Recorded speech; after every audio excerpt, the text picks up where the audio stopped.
সামনে রমজান মাস আসছে। রমজান মাস শুরু হওয়ার আগে আমাদের কিছু করণীয় রয়েছে। যখন মসজিদে আসেন নামাজ পড়ার জন্য, এমনিতে যে কোনো অবস্থায় চলে আসেন না, তার জন্য একটা প্রস্তুতি থাকে, অবশ্যই প্রস্তুতি থাকে। চিন্তা করেন যে আমার কাপড়টা পাক না না পাক। হ্যাঁ, কাপড়ে নাপাকি তো লেগে নেই। যদি নাপাক থাকে, নাপাক কাপড় পরে কিন্তু মসজিদে আসবেন না।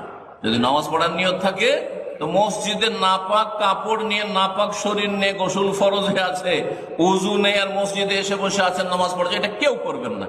তাহলে উজু না থাকলে উজু করবেন আপনি, গোসল ফরজ থাকলে গোসল করবেন। কাপড় যদি নাপাক থাকে, যেই জায়গায় নাপাকে লেগেছে কমপক্ষে ধুইবেন অথবা কাপড় পরিবর্তন করবেন। যদি শরীরে গন্ধ থাকে, ময়লা থাকে, ঘেমে আছেন, তাহলে গোসল করে পরিষ্কার পরিচ্ছন্ন হবেন। ঠিক কিনা? এইসব হবে।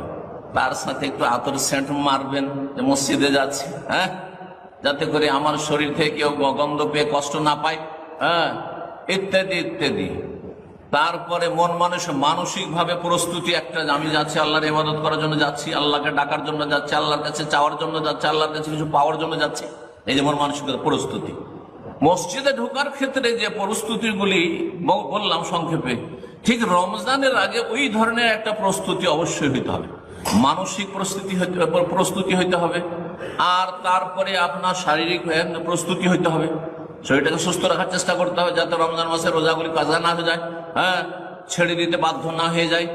তারপরে আপনার মন মানসিকতা এটা থাকবে যে রমজান মাসে আমি মজবুর না হইলে, জরুরি না হইলে আমি সফর করব না, কারণ এই রমজানের মোবারক দিনগুলি পাবো না। ঠিক আছে, আল্লাহ ছাড় দিয়েছে, অন্য সময় কাজা করা যাবে, কিন্তু আমি শখ করে আমি সফর করবো না। আমি রমজান মাসে একই জায়গায় থাকবো, আর যথাসাধ্য এই রোজাগুলি রমজান মাসে মোবারক সময় রাখার চেষ্টা করব। এগুলি হচ্ছে মানসিক, শারীরিক, ইমানি প্রস্তুতি। আর তার সাথে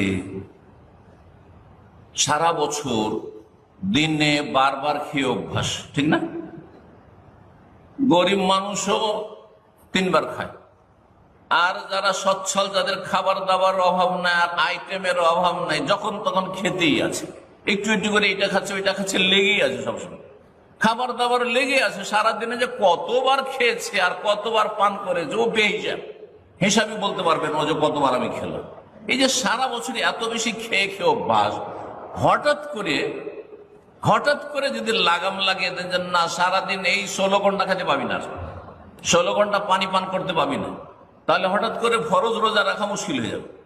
11 মাস এত বেশি খেয়ে দিয়ে হঠাৎ করে রোজা রাখা বড় মুশকিল হয়ে যাবে। শারীরিক ভাবে আপনি ভেঙে পড়বেন, না আমার দ্বারা হবে না, ইমান এইদিকে দুর্বল, আর দুপুর পর্যন্ত বিকাল পর্যন্ত চালিয়ে দেখছেন যে না না রে ভাই, আমার দ্বারা এই আর রোজা রাখা হলো না।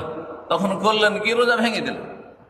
আমাদের সমাজের অনেকেই, অনেক যুবকরা, এমনকি বড়রাও, অনেক সময় এই জন্য রোজা ছেড়ে দেয়, দুপুর বিকাল পর্যন্ত রেখে আর পারলাম না আজকে রোজা রাখতে, একটু বাইরে গেছিলাম আর পারলাম না, কারণ অভ্যাস নেই। ঘন ঘন খেয়ে অভ্যাস, পান করে অভ্যাস, হ্যাঁ, সারা বছরে আর লাগাম টাগাম লাগাননি, রোজা রাখার আর কোনো অভ্যাস ট্রেনিং নাই, যার ফলে হঠাৎ করে মহা মুশকিল হয়ে গেছে। এই হিকমতের কারণে শাবান মাসে একটি বিধান রয়েছে। কি বিধান? শাবান মাসের একটি বিধান কে বলতে পারেন? রাসূলুল্লাহ সাল্লাল্লাহু আলাইহি ওয়াসাল্লাম রমজানের পরে সবচেয়ে বেশি যেই মাসটিতে সিয়াম পালন করেছে, রোজা রেখেছে, সেই মাসটি কোন মাস? শাবান মাস। জানা আছে না?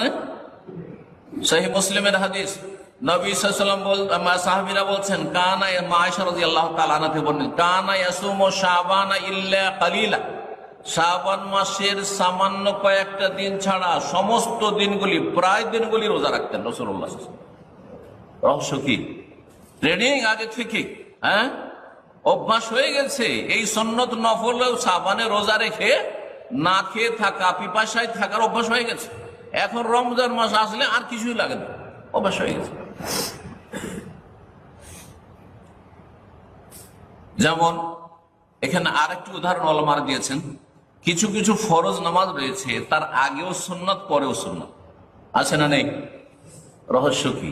জোহরের আগে সুন্নাত আবার পরেও সুন্নাত, কেন? যাতে করে জোহরের ফরজের কোয়ালিটিটা ভালো হয়। একজন লোক মসজিদে গিয়েছে, তারপরে 2 বা 4 দুইয়েরও হাদিস আছে, চারেরও হাদিস আছে। 2 বা 4 রাকাত সুন্নত পড়েছে, আর তারপরে একামত হয়েছে, তকবীরে তাহরিমা সহ নামাজ পড়েছে, ফরজ জোহরের নামাজ, ঠিক না? আরেকজন লোক গেল, যেতে যেতে দেখেছে যে একামত হয়ে গেল, আর কোন রকম করে দৌড়তে গিয়ে দৌড় দিয়ে হয়তো তকবীরে তাহরিমা ধরলো বা প্রথম রাকাতটা ধরলো, অথবা প্রথম রাকাত ছুটলো। দুইজনেই কিন্তু নামাজ পড়লো মসজিদে গিয়ে জামাতে, হ্যাঁ, আর দুইজনে হয়তো 4 রাকাত পেয়েছে ইমাম সাহেবের সাথে। দুইজনের নামাজের কোয়ালিটিতে পার্থক্য আছে না নেই? অবশ্যই পার্থক্য আছে।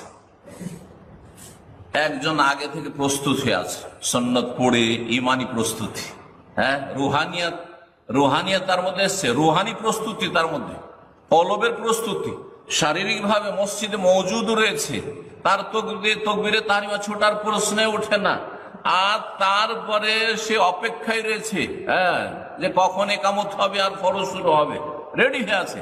আর আরেকজন যাচ্ছে, আর একটু স্পিডে দৌড়তে দৌড়তে যাচ্ছে অনেক সময়, যদিও দৌড়া ঠিক না বা স্পিডে যাওয়া ঠিক না, নিষেধ করেছে রাসূলুল্লাহ সাল্লাল্লাহু আলাইহি ওয়াসাল্লাম, কিন্তু মানুষ মানে না আজকাল, মনে করছে রাকাতটা ধরতে হবে যাই হোক না কেন। রাসূলুল্লাহ সাল্লাল্লাহু আলাইহি ওয়াসাল্লাম নাফরমানি করে গিয়ে প্রথম রাকাতটা ধরার চেষ্টা, যাতে আবার কাজা না করতে হয়, সময় না বেশি না লাগে। জি, এইভাবে মানুষ যায়, তো এই তো হাফসাচ্ছে, শ্বাস ফুলছে, তার কি আর সেই খুশু হবে? বা যদি ধীর স্থির ভাবেও যায়, তারপরে কি সেই খুশুটা হবে? কোয়ালিটি কিন্তু সেটা হবে না। ঠিক ওই রকমই আগে থেকে যারা রমজান আসার আগে থেকে প্রস্তুতি নিচ্ছেন, তাদের রমজানের ইবাদত বন্দেগীর কোয়ালিটি, আর যারা সারা বছর গাফেল হয়ে রয়েছেন, আর তার হঠাৎ করে রমজান আসলো আর ফরজ রোজা রাখে, তাদের কোয়ালিটিতেও পার্থক্য আছে। আর যারা ঘাটতি করে ফরজ হবে, তাদের তো অবস্থা বলতে হবে।